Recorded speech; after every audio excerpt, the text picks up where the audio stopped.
Hey, welcome everybody to Hope for Our Times on Wednesday. And man, this is exciting. Starting to do live every day almost. Monday, Tuesday, Wednesday. Tomorrow I have Olivier Melnick on. And today you guys can already see who my guest is. I'm going to bring him on in just a second. And but before I do that, just want to remind you, hey, download the app, the Hope for Our Times app. It's in the App Store, whether you have Droid or Apple. There it is. You can see what it looks like, and it's free. So kind of cool. So download the app. It's free. We have news. We have the Bible. We have these videos. All these things are going on there. I will be live this Sunday evening. We're going to be beginning with the book of Obadiah. And so it's going to be a great time. And also, don't forget to like and share this video, too. You're definitely going to want to share this. And I appreciate the likes. If you guys would hit the like button, that really helps us out, especially in a world where Google wants to censor us. So let's welcome John Haller. John, thanks for joining again. Twice in 1 week. I think you're the first person I've had on twice in 1 week. Oh, well, we'll see if that continues. Oh, it's going to be good. You know what? There's so many people I want to get on. I feel like I should do these like 5 days a week. And but this is great. So listen to this, John. This is really cool. I know you experience it all the time too, but I just took a snapshot of some of the comments. So people watching from Louisville, Kentucky, New Zealand, Chapin, South Carolina, Coeur d'Alene, Idaho, Utica, Kentucky, from Protovogie, Northern Ireland, Australia, UK. Somebody on here said it's good to see people watching from all over the world. And there are tons of people from all over the place, all over. So, it is an amazing thing, isn't it? It really is amazing. You sit here and you think, okay, we're in Midwest. I'm on upper Midwest. I'm in the West Coast. And people are watching from all over the world, whatever their time zone is. Some will watch later, some are live. It's truly amazing. As much as we know technology is going to be used for bad stuff by Antichrist right now, this is great. You know, just a couple quick comments on that. 5 years ago, we were in Jerusalem during Yom Yerushalayim period. Trump was the Trump visit and everything. It was the 50th anniversary of the 6-Day War. So it's a great time. More people in Jerusalem on Jerusalem Day than had ever been in Jerusalem in one day before. And we were down by the Friends of Zion Museum, and Pam was buying tickets so we could go in, and all of a sudden I heard these British guys yelling my name. Huh. And this is in downtown Jerusalem, and it's like... That's funny. These guys recognized me from YouTube. And then one time we were at a local restaurant that we don't go to that often, and one of the waitresses came up and she said, "I just want you to know I watch you every Sunday when I get home from work." And I thought, I'm a guy, so I was like, oh, that's pretty cool, And then my wife, she has the way of kind of reeling me back into reality. She goes, "You know what this means? It means you can never leave a bad tip again." Oh, that's great. Gotta love her, Oh, and she's right. Oh, that's fantastic. I love that. Hey, we're going to be talking about Antichrist, Mohammed bin Salman, the Temple Mount, the temple, the deal that is eventually going to come. Jared Kushner. There's a lot in here. We're also going to be talking about, I want to get to this in just a minute, the Hashemite kingdom, to educate everybody. Well, we're going to get there in just a minute. But first of all, I just want to touch bases on this, and then we'll come back to it when we get to the questions. But there's food crises. We have energy crises. We have Emmanuel Macron says the era of abundance is over. You and I and pretty much all of our colleagues said once we hit 2020, we are never going back to normal. And people, you and I talked the other day, 2021, we said, you're going to wish for the good old days of 2020. Same thing with 2022, and Emmanuel Macron just confirmed everything that we've said. So on that, because we got food lines, we have energy, coal lines, what's going on? Well, this is, I think, the broader scope of this is the next phase of the Great Reset, in my opinion. I think they're implementing their plan the destruction of energy. We can argue whether it was deliberate or not, but it certainly is a consequence of the policies that they put in place to destroy the West, the way the West operates. And so right now, I mean, if you go back to the UK papers the other day, the Financial Times led on their website with this headline: "People are going to die." The Guardian, front page, big type, lives will be lost. And because they're expecting, and more people die from cold than other things. So it's always funny because sometimes I talk about these things on Sunday, and then Monday or Tuesday, Tucker Carlson will cover the exact same things. Watches you. This is I don't know. Maybe he does, maybe he doesn't. Maybe I should get a commission, but it's kind of funny because it happens fairly often. And I use this stuff too, so let's be honest about it. But this energy crisis is going to be particularly acute in Europe. So megawatt cost of electricity in the United States is $70 or $80 per megawatt. It's gone up a little bit. In Europe, it was about 3 times that amount. And then about 2 weeks ago, it hit 500. I'm going to use the $550 just so we don't have to do all the currency conversion. $550 a megawatt. But now in France, it's just about 1,000. In Germany, it's about 1,200 per megawatt. And England is supposed to go up at least another 50 to 80%. People can't afford to eat. Now, are the governments going to pay this, or are they going to provide it for free?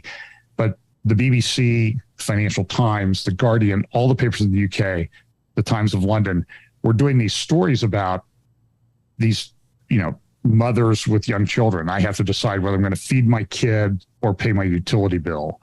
I have to, a business person, I can't afford my energy costs. They've increased 10 times what they were a year ago.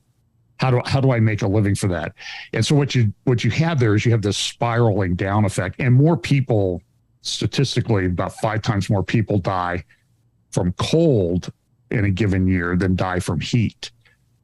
So this is epic. I don't know how to describe what I'm seeing. The picture I saw, I think that Reuters, you can go to Reuters and you can look at the Polish video that they had from Poland of people in 3 mile long lines of cars and trucks to buy coal for the winter, because they mostly use coal over there to heat their homes.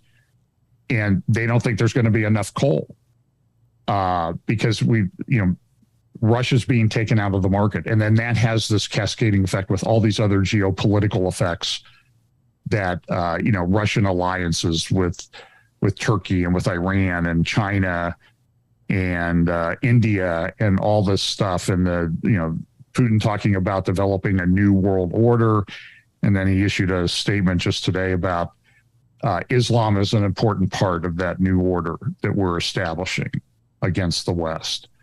So, and then here's a headline in the Wall Street Journal today: Russia confounds the West by recapturing its oil riches. Russia is raking in more revenue than ever with the help of new buyers, new traders, and the world's seemingly insatiable demand for crude. And what they call fossil fuels, carbon-based energy, it's not going away. I was looking at an engineering picture the other night about, I saw your great Governor Newsom there in California, who said that by 2035, they're going to phase out the purchase of new gas-powered combustion engine cars by 2035. Well. And it's like, they're turning you into Cuba. Yeah, it's going to go very bad. I'm looking at this stuff. So my electric bill, we bought solar 10 years ago, purchased it. The area I live is desert. I've been there. I can remember driving into your church parking lot on a Sunday night, and it's 115 or whatever. It's about 105 or 110 outside right now. But so we purchased solar. We didn't lease it 10 years ago because our electric bill was too high. Well, we just got our electric bill yesterday. It was the highest electric bill we've ever had, and we have solar. So this is welcome to California. So, and also, you know, we know that there's not going to be enough electricity to even run electric cars, but they don't care about that. So it appears to me, you said this is really part two of the Great Reset, because it is. And then also, John, when you look at, you take this Russia-Ukraine war, you know, it's absolutely unbelievable. The leaders in the Western world make the worst possible decisions. Oh yeah, take this, Putin. We're not going to let you give us, we're cutting off you from giving us any oil. What do you say about that? Or whatever. It's just insanity. You know? Yeah, there was a talk by the head of the EU, von der Leyen, you know, just a few months ago, and she was saying, we know that this will be difficult, but this is what we must do. We are shutting off energy from Russia. Well, but they continue to decommission their nuclear power plants. I just was reading this morning two things about California. I think the Diablo Canyon nuclear plant they're trying to decommission. Yeah, I thought it already was, but I heard you're right. You're correct. Well, there was one they were going to leave. I think there are two, and there was one they're going to leave, kind of come back online. But then the other one, they were going to still decommission it. But then today, so Governor Newsom comes out and says we're going to do all cars electric by 2035, or at least force everybody that way. But now they're talking about rolling blackouts in California because you don't have enough power to do what you need to do because it's hot. Yeah, you can't even run your lights in your own house, let alone charge your Tesla. You know? Yeah, unplug all of your and so the average Tesla will use and charging it over a course of a year. My understanding is it uses something like 4 times the amount of power that you would use in an average year for one car. One car. The whole thing, it's insanity. And it does seem like this all fits into the Great Reset. So here you see Polish people lining up for miles to buy coal in August. Yeah, it's really, you know, watching all of this take place is almost surreal, but we can see it. It's like this, everything's moving rapidly at the same time we're watching this slow motion version of the end of the world as we know it, that is coming about, as we've known it. Is coming about, but very biblical. We can see everything developing.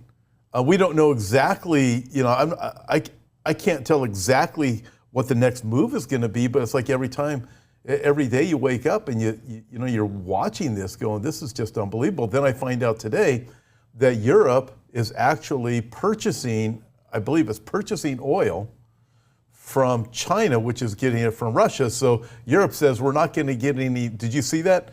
We're not going to get any of the Russian oil. So Russia sells it to China, makes money. China sells it back to Europe, makes money. And Europe's not going to ask any questions about where their oil comes from because they have to have it. So now everybody's paying more.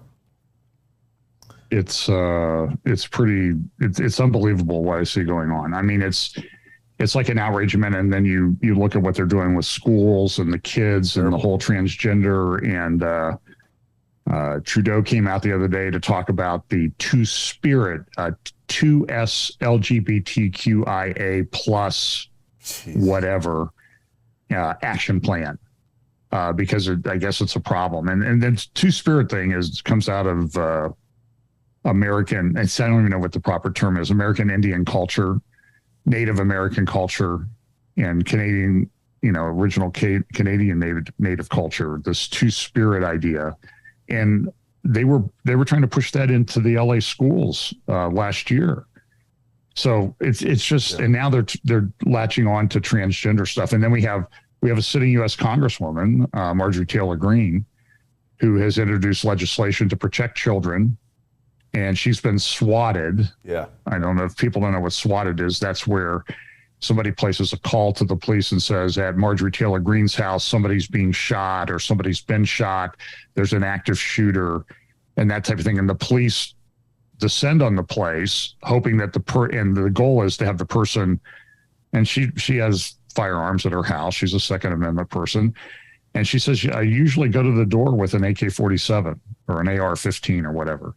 And she said, for some reason the other night, I just felt like I shouldn't. And I went and there's like 20 cops at my door with guns drawn. And the goal is to get her killed. She's been swatted 3 times in the last week. And people have called in and said, yeah, we're doing this because she's trying to get transgender kids. Yeah, unbelievable. And then they will come in and say, Marjorie Taylor Greene is the violent extremist. Yeah, no, that isn't, and that's the spin.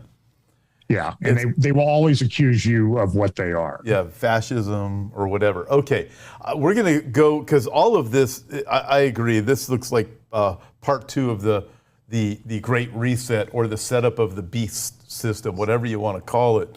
Okay, so let's get to this beast system and the beast himself. Let's start working through it. So let's go all the way back. Take us through the Hashemite kingdom, and then I want to work up to MBS, Mohammed bin Salman, Jared Kushner, the temple and the Temple Mount. And then, before we're done, before we take questions, I'm going to ask you where you think the temple was. So okay. that'll be towards the end, just before we go to questions. That way people can leave with a bad feeling. Well, I've never actually talked to you about that before, and I'm very curious. I have very strong opinion on that one. Great. So listen, we talked the other day about Babylon. So let me just make a clarification here. So I'm not sitting here and driving a stake in the ground that I think that this Neom place that we talked about is Babylon. But one of the things I talk about in connection with the end times is this thing of logistics. So when we look at Ezekiel 38 and 39, it says a great company and a mighty army. So what does that mean? So that doesn't mean it's like 50 Hezbollah guys coming over the border. It means something. And so you have to look at how armies gather. So when we went into the first Gulf War back in the 90s, it took 6 months for the most logistically capable army on the planet to get things into Kuwait and neighboring countries to be able to invade Iraq, Kuwait and Iraq. So when this great invasion comes, I'm saying there's going to be a lead up to it. It's not going to happen overnight. There's a logistical aspect to it, just like there's a logistical aspect to Babylon. So here we see somebody building this great city, which is described by one architectural critic as the new Babylon, and it's a dystopian technology-controlled future, which seems to play into a lot of how we feel this beast system is going to play out. So I'm not saying that this is Babylon, but I'm saying is that Babylon would be built. I think some of the scriptures describe it as being in a desert. So some people say it will be where the original Babylon was. And I'm not totally rejecting that. I won't be surprised if that's the case. But I'm also saying that if it has to be this great commercial center and city, then it has to be built up to that. And so we have certain examples of that. We see Neom being built. They hope to do it in 5 to 7 years. We've seen Dubai has come into this great commercial city with all these big buildings.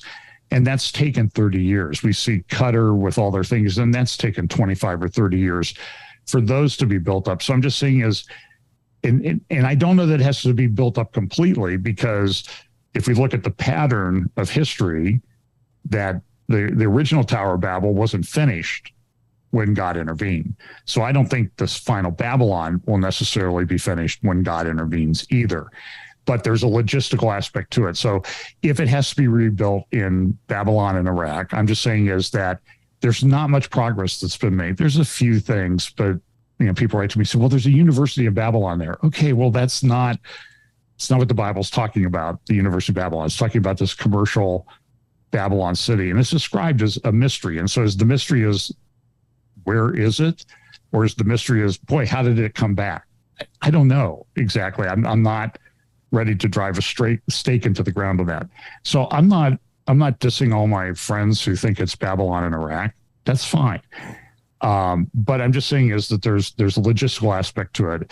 And if it has to be built up, that just means, and it's a final part of these last 7 years, then, you kind of have to build the time in there for all of these things to happen. Absent, it being dropped out of the sky by aliens or something like that. But and I have friends who probably would say that that's the way it's going to happen. So I'm just saying there's a logistical aspect to it. So I'm not saying this is where Babylon is.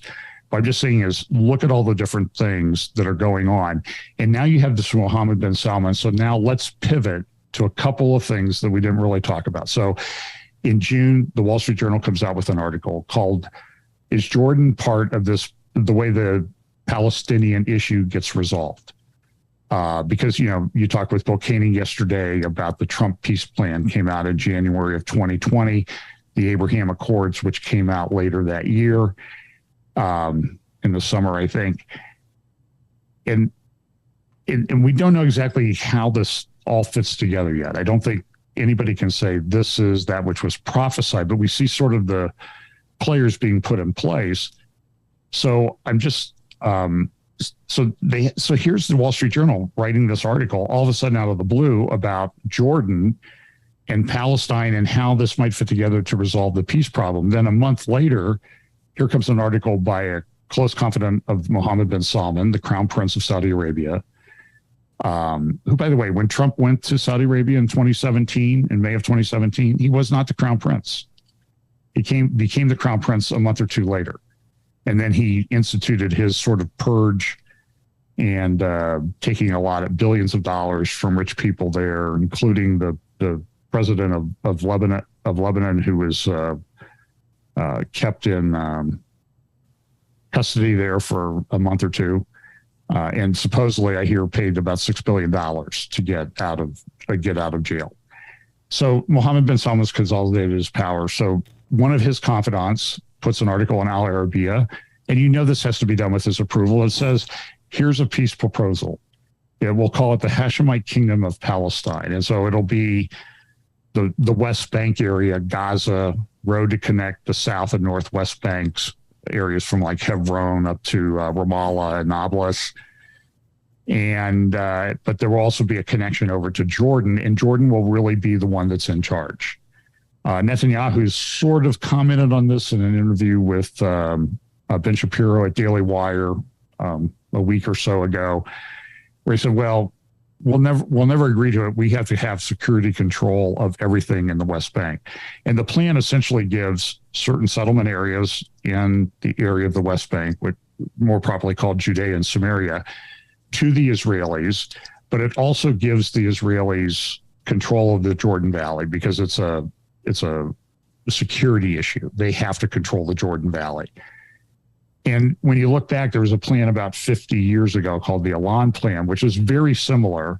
And then when you sort of overlay the Elan Plan with the Trump plan, it looks almost identical.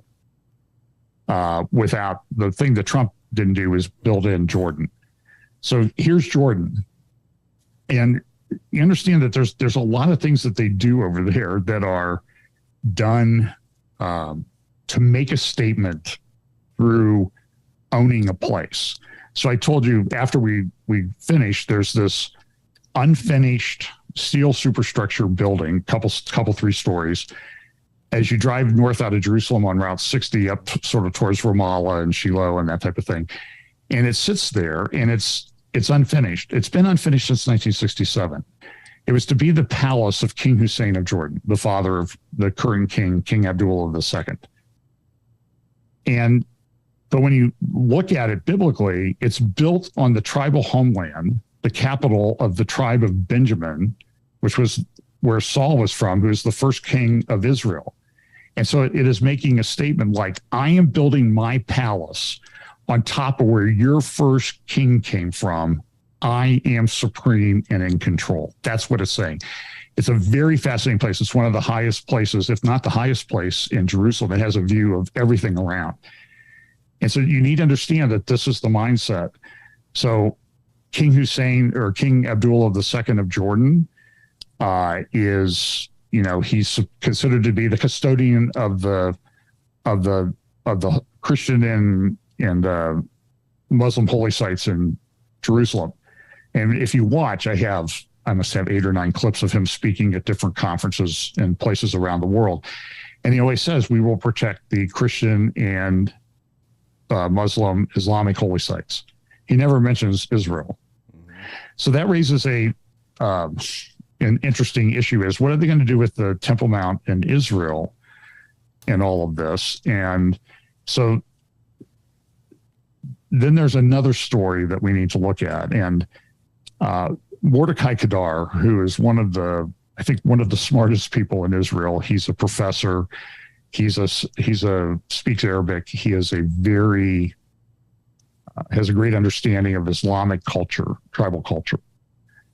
And he came out with a couple articles. I think the first time I saw it was about 2008. And then there was another one in Israeli national news about 2016 and August 11th, 2016. So 6 years ago. And the article says the real Al-Aqsa is not in Jerusalem. And so what he said was, and what he said is exactly true. He goes back and looks at the early history. Did Muhammad come to Jerusalem to make his night journey? And this is why they built the Al-Aqsa Mosque there on the Temple Mount. And that's why they claim it as Islamic territory. But when he goes back and looks at it, it's like there's no Islamic history of it being that. It never really came up until the Jews started coming back into the land. Then all of a sudden, the Al-Aqsa Mosque and the Dome of the Rock is the third holiest site in Islam. That was unknown.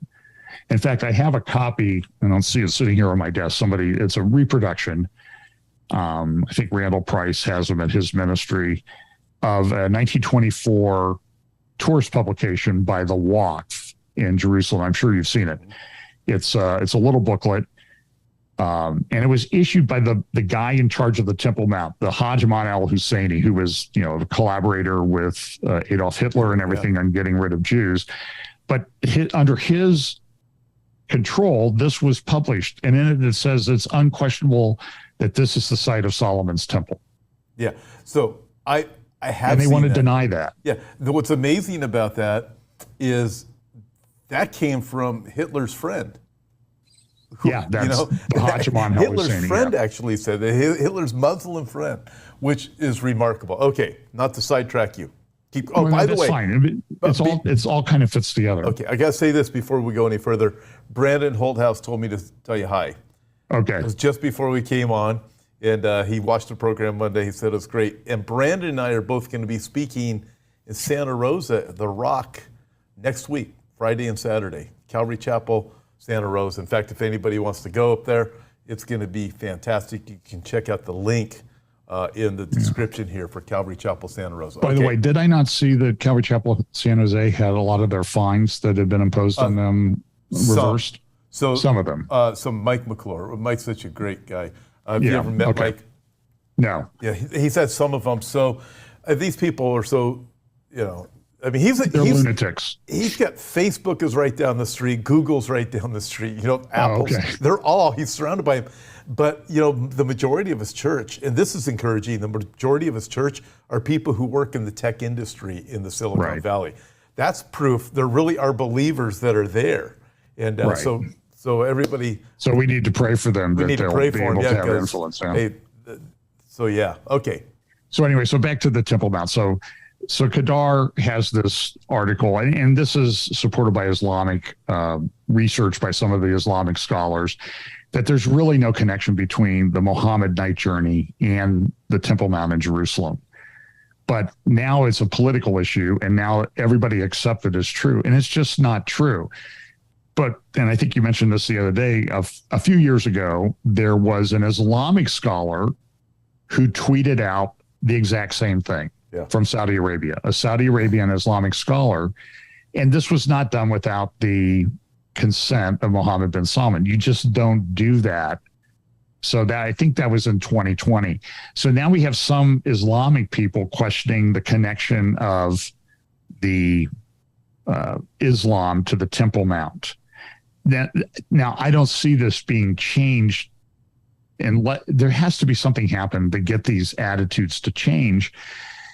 But maybe it's a ruler like Mohammed bin Salman who comes to power. Now, his father will never do this. His father is, Palestinian state, the way we want, the Arab peace plan that one of my brothers put out back in 2002 or 4, somewhere around there.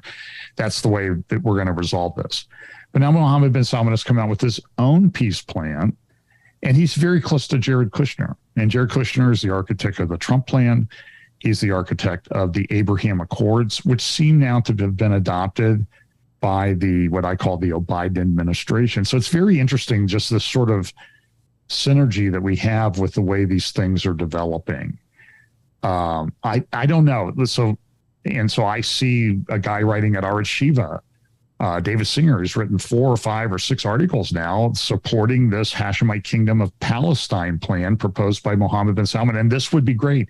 And he describes himself as a Zionist. Now, listen, I think it's crazy. It gives the watershed to this Arab state. Kadar, by the way, recognizes the tribal nature of the culture, Professor Kadar. And he says he has the 8-state solution, that we ought to treat the Palestinian areas, the Arab areas, because they're all different tribes. Guys from, Nablus, you got guys from Nazareth, and they're all part of different tribes and clans. And that's why they don't get along. So we need to do something like they did in the United Arab Emirates, which are 7 tribal areas that come together and elect one person as the leader. So you have the guy at Abu Dhabi, you have the guy at Dubai, and then you have 5 others. And they sort of have a council, and they select the guy from Abu Dhabi as the president of the United Arab Emirates. And he's just been installed recently. His brother, who was president, died recently. So there's a lot of change going on there. And then you also see the Jordanian Hashemite family. They intermarry with guys in United Arab Emirates, and they intermarry with people in Saudi Arabia. And they do this for political alliances in large part.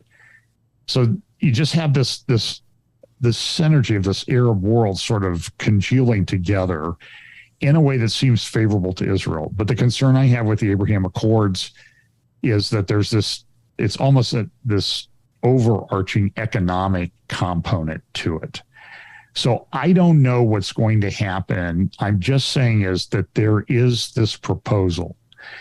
On the other side of this too, you have a lot of Jews who they want peace. They're tired of this. They're tired of living with this. And they want to get it resolved. And the resolution will divide the land. And you had Bill Koenig on yesterday to talk about what happens then. I remember many years ago, had to be back in the 90s. You can probably, I have the video someplace. Peter Jennings was doing a story on the future of Jerusalem.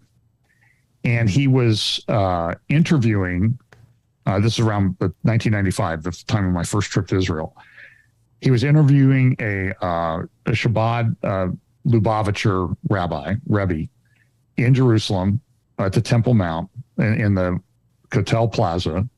And when I was there in 95, there was a giant yellow sign hanging on the Jewish quarter that said, Lakuna Haviat La Hamashiach, prepare for the coming of Messiah. So Peter Jennings asked this guy, so what are you looking for in terms of the Messiah? And the guy says, well, we're looking for someone who will rebuild the temple and bring peace for mankind. That's exactly what he said. I mean, I'm sort of like, okay, sometimes you wonder when these secular people are saying things, are they trolling us? They know what we believe, and they're just trying to get us excited and amped up and hyped up. But this is what they think. I will also tell you, if you go to Lambert Dolphin's website, templemount.org, I think it's temple-mount.org, and look there, there's a guy named Hoysky. I think it's templemount.org/Hoysky. And you will find there a Jewish architect who has taken the Dome of the Rock, which is 8-sided, and turned it into, because it was built on an 8-sided Byzantine church, but that's irrelevant for right now, turn it into an 8-sided house of all face. I wish I had the picture for you here. It's at templemount.org. It's fascinating, and I don't know if it's got any traction. I don't know if the Hashemite Kingdom of Palestine is getting any traction. I'm just telling you is all of these things seem to be coming up at the same time. And so when you look at this, it's very interesting. They have an Islamic wing, Christian wing, a Jewish wing, and a Buddhist wing. And then in between, for the other 4, they have Salafi, which is the Islamic mysticism, they have Christian mysticism, they have Kabbalah, which is Jewish mysticism, and then they have mysticism for the Buddhist and Hindu people. And this is one proposal that, well, we will build this house of all faiths, and we will be able to come because it says in the Bible that my house shall be a house of prayer for all nations. So this is what an architect thinks is going to happen. That's interesting. So let me ask you, looking at a few questions I have for you, actually. Sure. Revelation chapter 11, you have the temple that is built. John's given the dimensions, and the outside is given to the Gentiles. How would you is given over interpret that? to the Gentiles. There's a couple ways of interpreting that.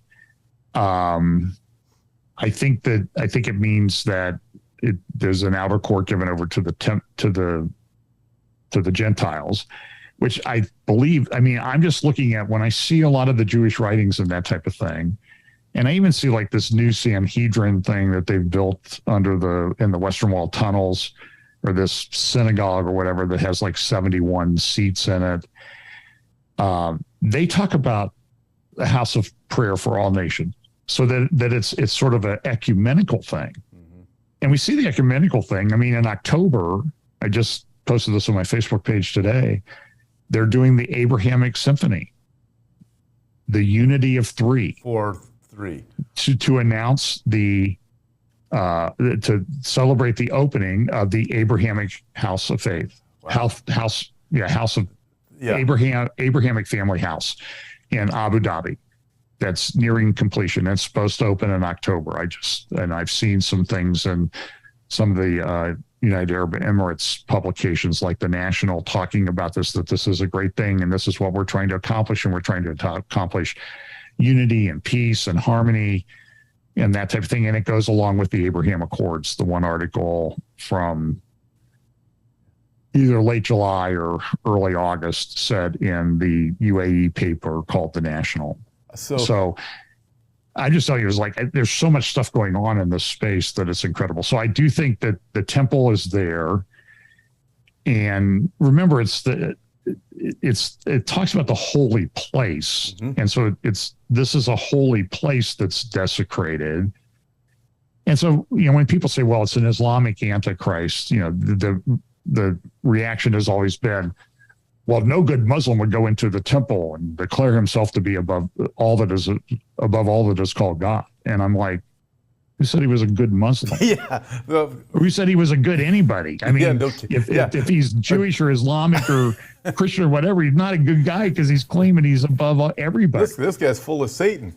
Hey, right. So a couple things to throw out there. So I find this interesting, and I've seen it, read these same comments with, what are you looking for in the Messiah? Well, going to bring peace to the world and build the temple. And when you look at the alliance that Israel will make with Antichrist, going to enter into this agreement, what's happened with Israel, when you go all the way back to their past, whether it be ancient Israel or ancient Judah, they align themselves, instead of aligning themselves with the Lord, they look to the foreign nations. They look to Egypt, they look to Assyria, they look to these different kings for their peace. And what's happening now today is the same thing. The time will come when they will look to Yeshua. We know how it ends. But it's very interesting how this dynamic is there. And John, you and I both experience this when we see our Israeli friends. They are looking for peace at any cost. They really are. They just want to have peace. They're tired of having rockets shot at them. They're tired of always living under that thing. And it's a very real experience. They experience it. None of the rest of us experience it. They do, but it's the same cultural dynamic from ancient Israel that has taken place throughout Israel's history, and it's happening now. Do you believe? So you want to ask me about where the temple is? Yeah, that's where I was going to go. I had a premonition. Listen, I believe the temple was on the Temple Mount. There's a number of reasons for that. All of the scholarly conservative, evangelical archaeology experts that Joel Kramer, Scott Stripling, Randall Price say there's no question but that it was on the Temple Mount. Now people say, well, this was a fortress or a garrison, but there's no evidence that there was a fortress or garrison for the Roman soldiers to live in that was built of that size. And it's like 200 years later. It was the first one that's ever been known of that type. And I also think that the Fortress Antonio there to the north, we see it in the pictures, but I think it might have been actually bigger. I think there's some evidence developing now that it was bigger than it is. And look, they haven't excavated everything. So there's a couple other things I will say that lead me to this. One is its location. So the one of the arguments is that, well, it had to be down in the city of David because that's where the Gihon spring was, and it needed living water for the temple worship. But I don't know. I'm looking through the Bible, and I may be missing it, so I apologize if I am. But they needed a lot of water, and the Gihon spring would not have had enough water. And there's a very good channel out there called Israel My Channel, where the guy has done these 3-dimensional drawings and everything, and he's the Temple Mount person. And if you want to see that, go look at his renderings of Jerusalem at that time, because if it was in the city of David, it would have to be so high up, like yards and yards higher than what it is now. And there's no evidence of any like old stones or anything down there in the city of David. So I don't know what motivates the people who hold that. I mean, they're good people, but I sometimes think that, well, if we get the Temple Mount is such a hot button issue, if we can move it someplace to the south, 600, 200 yards to the south or whatever, then we solved the Temple Mount problem. But you haven't solved anything because it's an Arab village. So first of all, I just don't think it works architecturally. In fact, when you go, have you been to the Herodian? Oh, yeah. Okay. So you stand on top of the Herodian and you look to the west towards Hebron, and you see the mountain range. And the mountain range, Hebron is like the highest place. And that's one of the water sources for the temple. And it goes downhill, it goes down to Bethlehem, which is really, it's not, you think of the fields and it's like, oh, it's like on the side of a hill. And then it goes down further. And from Hebron, you can see the Mount of Olives, but you can't see the Temple Mount because the Mount of Olives is higher than the Temple Mount, which is kind of an interesting thing because God dwelt among his people. He wasn't like the highest thing. He was among his people, but symbolically. But the water goes downhill. And in fact, when we went down to Hebron with Joel Kramer, he was pointing out a number of places down. He goes, oh, yeah, there's remnants of the aqueducts that brought water from Hebron to Bethlehem and then on to the Temple Mount. And they used a very ingenious system in the way they did this. There's also been discovered, I think it's 43 or 47 giant cisterns underneath the Temple Mount that they've discovered so far. Yeah, I'm sure you've seen some. I've seen some. Right. Last time I was there, tons of water. Right.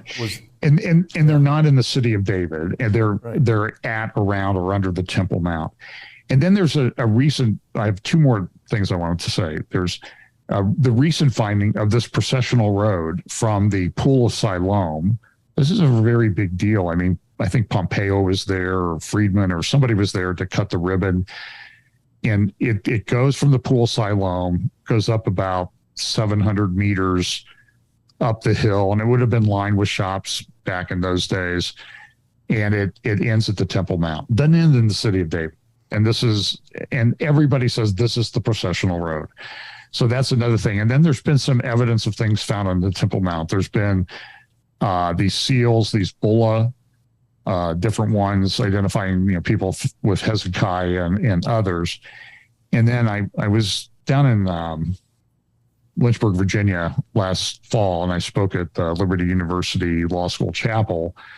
And Randall Price, who I've known for a long time, he came over to listen to what I had to say and hopefully not critique it too badly. But So after we were done, we went over to the museum that they have there at the Liberty University Library, and it's a collection of artifacts from Israel, biblical archaeological artifacts, and it's mostly Randall's collection. And he pointed out two things to me. One was a piece of wood. And that piece of wood, there's an article back in 2013 or 2014 in Biblioarchaeological Review next to, you know, where the sealed up gate is, the Eastern Golden Gate. And they're trying to turn that into mosque, but right next to it, like under a tarp, are these like 8 beams. Well, the Al-Aqsa mosque was, the roof collapsed back in an earthquake back several decades ago. And they had these old beams and they didn't want to reuse them, but they didn't want to throw them away. So they put them over there by the Golden Gate under a tarp. And while the Muslims were sort of not paying attention, the Jewish archaeologists got samples from them, and Randall has a piece of one of them. And they dated them, and 7 of the 8 beams were dated 2,000 years old to the time of Herod's temple, the second temple. And one of them was dated 3,000 years to the time of Solomon's temple. And they are convinced that those beams were part of the first and second temples. That'd be as in the cedars of Lebanon. They are cedars from Lebanon, by the way. So very fascinating. And then Randall also showed me a piece, this white marble piece. And long story about how he got it. He wanted to go out along the Eastern Gate to just look and see what he could find. But the guards wouldn't let him leave the city, the old city. And they said, I do this all the time. They said, you're not allowed to leave today. You have to stay inside.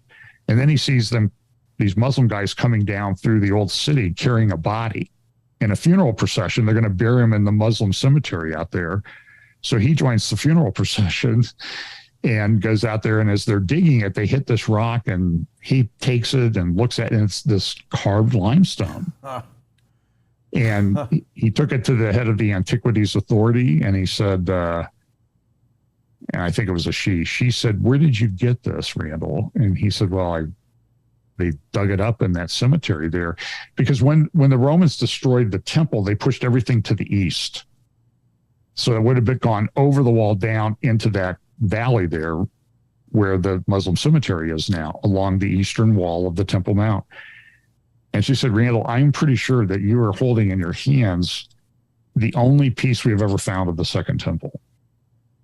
And that's imported limestone. It's carved. It's color unique. And he says, she goes, well, you keep it, because if I said where it was found, there would be a riot. So I can't keep it. So it's in the museum there at Liberty University. That is. And cool. So I don't know if I should tell that story, but you just did. It's too late now. You just did, and it was live. That is. So just back this up and erase it. I'm just kidding. Too late. I've told it before. It's very fat. I mean, I'm sitting there looking at this. I mean, getting chills looking at this. That is so. I've never heard that. They've not found anything like that down in the old city of David. Okay, and they're excavating there in the city of David, and they found the processional way, and they found some other stuff, but they haven't found any evidence of the temple. So I, respect the people that have tried to work this out. And I know it's very controversial. And when I say that I think the Temple Mount is the Temple Mount, boy, I get some pretty nasty emails and comments, but that's okay, because I'm not building the thing anyway. So it's not on my to-do list, but I know that something is coming. That's great. Just my 2 cents worth. I want to get to a couple questions before we have a few more minutes, right? Okay. So, I was recently at that Pilgrim Road down by the Pool of Siloam, Shalach, and you look at that road. It goes all the way up to the Temple Mount. You're going all the way up to the southern steps, as you know. Why would you have these steps going all the way up there if the temple was in the city of David? For anybody who's been to Israel before, you can picture the city of David. There's some people that just emailed me relentlessly because I placed the temple up on the Temple Mount too. And I said, listen, have you ever been to Israel? Listen, go to Israel, visit the city of David, and you tell me how that temple could have even fit in the city of David. And you look at it is amazing all of the things that have been discovered in the city of David, and I mean rooms and houses and even places of worship, but not a temple. Right. Nothing related to the magnificent temple that was there. It wouldn't even fit in the city of David. Well, it would have had to been on a built-up place that was so high that it would make it impractical to have the water source to get up there. So go look at Israel My Channel YouTube channel. He's got a number of videos on it, and I find them personally very compelling. And again, I say, I'm not building the thing. Other people are building it, and they're going to decide. And I don't know. I mean, you could probably count Jewish people that might think that that's not the Temple Mount on one hand, probably. Probably. I asked, so one of my viewers challenged me. He said, why don't you ask some Israeli architects while you were there next time? So you know what I did? And all of them said the same thing. There's no way. And we know how these things were started and it's really got traction in America, in Western culture, but that's not from Israelis. And then I want to reiterate this on Israel My Channel, fantastic YouTube channel. Simple, easy to understand, outstanding illustrations. Graphics, unbelievable. I've never met the guy who does it. He does a phenomenal job, just a phenomenal job of explaining the graphics, just over the top. So I would just reiterate what John just said. So we know that this temple's coming, and so now we have maybe there's a peace plan. We have the Abraham Accords. We have this Hashemite Kingdom of Palestine thing. We have Mohammed bin Salman. We have Jared Kushner with his Arab Accords Peace Institute, and he's gotten a few $1 billion from Mohammed bin Salman and the United Arab Emirates and this sort of hedge fund that he's running. And I mean, did you see the interview with him the other day where he said he thinks that either his generation or his children's generation will be the one that they live forever? Yes. So I mean, you look okay. So is the Yuval Noah Harari stuff, the Klaus Schwab stuff. All of Klaus Schwab's ready to die anyways. But you look at this and you think, okay, this is Satan in the Garden of Eden, the serpent in the Garden of Eden. God knows when you eat of that fruit, you surely won't die. You just know you'll be like him, like a God, which is the exact thing that is being told right now. And when you start looking at the mark of the beast and you start seeing, okay, what's going to happen to people who receive the mark of the beast, there's no turning back. And you start to see, well, it's this worship, I'm going to live forever. There is no such thing as God. I am God. I mean, so many things. Then we can get into DNA, which I don't want to because I don't want to get censored at this moment. But I just it's the conversations that are out there in the secular world, are just amazing when you look at Bible prophecy. Yeah, new article I was just reading. So, our computers are fairly rudimentary, ones and zeros right now, but there's developing, I think, Foreign Affairs, published by the Council on Foreign Relations, has a big article about, hey, artificial intelligence isn't perfect, but quantum computing is really scary. And they're making a lot of inroads and developing in that area. And it's like, I'm just telling you is that it could get very weird here in this world very quickly. Real soon, real fast. And then I think every day I say at least once a day, I'm glad I'm 68 because I don't know what's coming. I'm just telling you, this is, wow. It's going to happen fast. Crazy time. It's going to happen fast. Yeah, so it does happen fast. And so yeah, we talked about, so in 3 years, look where we've come. Yeah. In terms of the timeline and everything. So, we used to do these updates. I used to do them in, like 10, 15 minutes, then do some other stuff. Now it's like 2, 3, 4 hours. You're doing them every day. I'm doing a couple a week. Doing radio programs all the time. So amazing. It's an amazing time. I used to do them once a year, every New Year's Eve.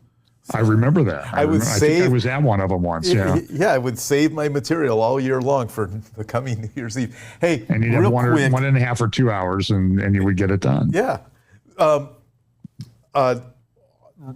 Daniel chapter 9, man, we went way over, but Daniel chapter 9, you have the confirmation of the covenant. So when you see this covenant that is confirmed with the many, what's your interpretation of confirmed? Do you believe it's a covenant that's already there that's confirmed? It means made strong. Do you think it's something new?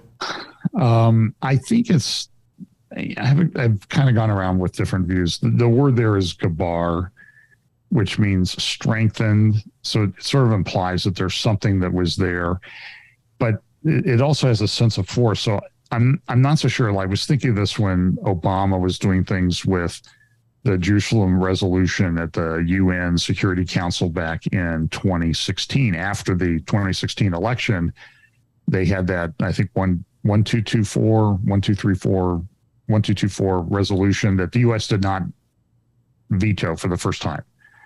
And Samantha Powers did something, she made this speech.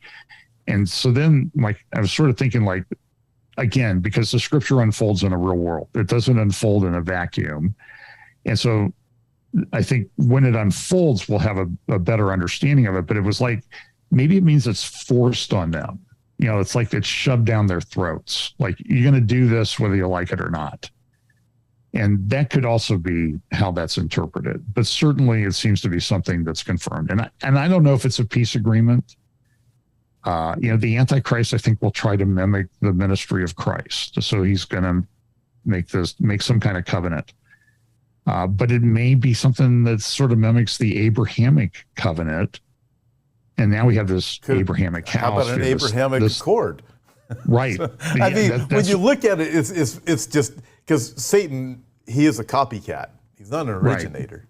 Right. Do you believe Isaiah 28 is future and speaking of that same covenant where Isaiah 28 says at the time when Jerusalem has these wicked leaders, they enter into this agreement with Sheol and God Death and Sheol, yeah. And I will. Yeah, I kind of think that's related. I do too. It's often passed over, but it's to avoid the scourge. I talked with Bill Salas about that. What's that mean to avoid the scourge? So if you look at what's the purpose of the Daniel chapter 9 covenant, if Isaiah 28 is a reference to the same thing, Israel is attempting to avoid something by entering into the covenant. So it's all very interesting. I have friends there, and I get kind of emotional. I see these people like the up there in the north when the Orthodox or some of the sects of the Orthodox had that thing where the people got killed in the stampede last year. And they're there singing and they're longing for the Messiah. And so I have this emotion, it really tugs on me. And it's sort of how do we get them to the truth? That should be our goal. And I don't know that I have the answer to that. I know that it will be a great work of God when it does happen. It will happen. It's going to be great. John, we went way over, and I don't even have time to get to any questions. We've already been on an hour. I'll just throw out this one question came up earlier, so this is the only one we got time for, is why is New York not Babylon? I know what my thinking is, but what's your thinking on it? Well, I think, first of all, the description is something in the desert. So New York's not, it certainly is a moral desert, and increasingly so. But I'm not sure that it rules over the kings of the earth. So, it does have the UN there, but I just don't know that it meets that other criterion. Yeah. So it was great talking with you today. I really want to ask you more about Antichrist when he comes on the scene, because I have a lot of things I have in my head, and there's not many guys that will understand where I'm coming from, but I know you would. Because okay. I have a different, I'm pre-trib. Right. But I know you're struggling with, or you're looking at some other options. Oh, no, I wouldn't. No, I'm pre-trib, but the problem is I don't take a pre-trib traditional view on how things unfold. That's what I meant, yeah. Yeah, and so I look at it and I go, wait a minute, the Bible, as it was in the days of Noah, so shall it be in the days of the coming of the Son of Man. Well, when you look at that, it's a time of peace. It's a time where people are building and selling and planting and harvesting according to Luke 17. And so I place things different than a typical pre-trib person does. And although I'm still pre-trib. So, but I'd like to talk to you about that online. Sure. I think it'd be a great Love to do that. conversation amongst a few other things. It'd be fun. Thank you for joining me today again. To get a hold of John, you can check it out in the YouTube description you see there. And again, I want to reiterate a couple of things. Go to Israel, my channel. You will be totally blessed by that YouTube channel. We mentioned the other day Joel Kramer. Check out his YouTubes as he's an archaeologist in Israel. And also Randall Price was mentioned several times today. Anything by Randall Price is outstanding. So I would say, get your hands on those things. And please don't forget to like and share this video. I really appreciate it. And anything you can do to support us at Hope for Times helps us, because we only do it by your donations. Thank you, everybody, for joining us. John, thank you. Can't wait to see you again. God Bye, bless. everyone.